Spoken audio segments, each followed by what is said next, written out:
Hello and welcome to another Honkai Star Rail video. Today I'll be discussing a fairly straightforward strategy to clearing the simulated universe Swarm Disaster on difficulty 5 on any path, even with a free-to-play team.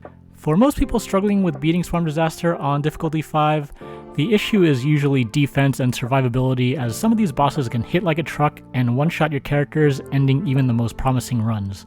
Of course, you also need good damage output, and to actually win the harder fights, a strategy that can work on any path involves the Blessings of Remembrance. Remembrance focuses on freezing enemies and amplifying damage to frozen enemies. It's probably one of the best paths in terms of offering a balance between offensive and defensive capabilities, so you don't even really need to focus on your main path if you get the right combination of blessings. First, let's talk about which blessings you should be aiming for. Obviously, all the 3-star Remembrance blessings are great here.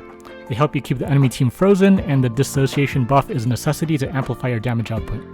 Dissociation makes enemy targets be considered frozen for a number of turns, and when the Dissociation effect is dispelled, the enemy takes damage equal to a percentage of their HP. If you don't have a good hyper carry, you can let Dissociation damage do a bulk of the work here, and unless you have a really strong team, you're probably going to need at least 2 of the 3-star blessings to establish what will be considered a good run. Of the 2-star blessings, Ultimate Experience Dizziness is one of the best at amplifying dissociation damage, and Ultimate Experience Indelibility is a budget version of the 3-star Freeze blessing. Ultimate Experience Shudder, which applies ice weakness to enemies when using ultimates, is also a great pickup. Of the 1-star blessings, Unspeakable Shame, which decreases resistance to freeze, the Torment of Alienation, which increases effect hit rate, and Pain and Suffering, which increases crit rate against frozen enemies, are some of the best to pick up in my opinion. You can pass on any of the blessings that apply a one-time effect, like the one that freezes enemies at the start of battle, unless you really have no other better choices, and focus on blessings that increase your chances of applying freeze, and blessings that also increase damage output from dissociation or attacking frozen enemies. In many cases, you can actually just ignore your main path altogether, or maybe pick up just enough blessings to activate the path resonance, and focus the rest of your time on rolling for the best remembrance blessings. You can also supplement with any of the generally good blessings from other paths that enhance your survivability or damage output depending on your exact team composition.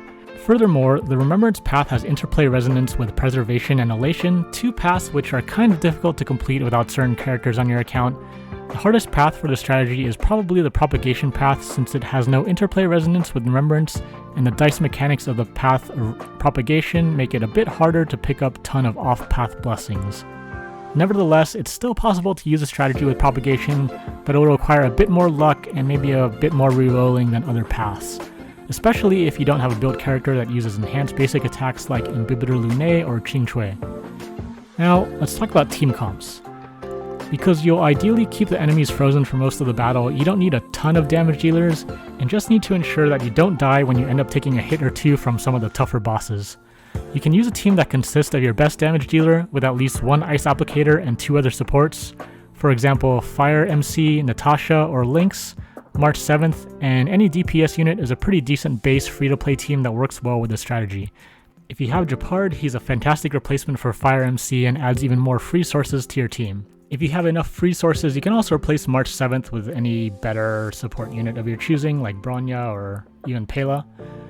And that's pretty much it for the strategy. Even if your team is relatively weak, you can still beat Swarm Disaster 5, but it may take a few attempts to get the right combination of blessings to assist you. This is probably the simplest, most universal strategy that I've found for free-to-play or newer accounts, so if you end up trying it, let me know how it works for you. Thanks for watching guys, don't forget to subscribe, and see you in the next video.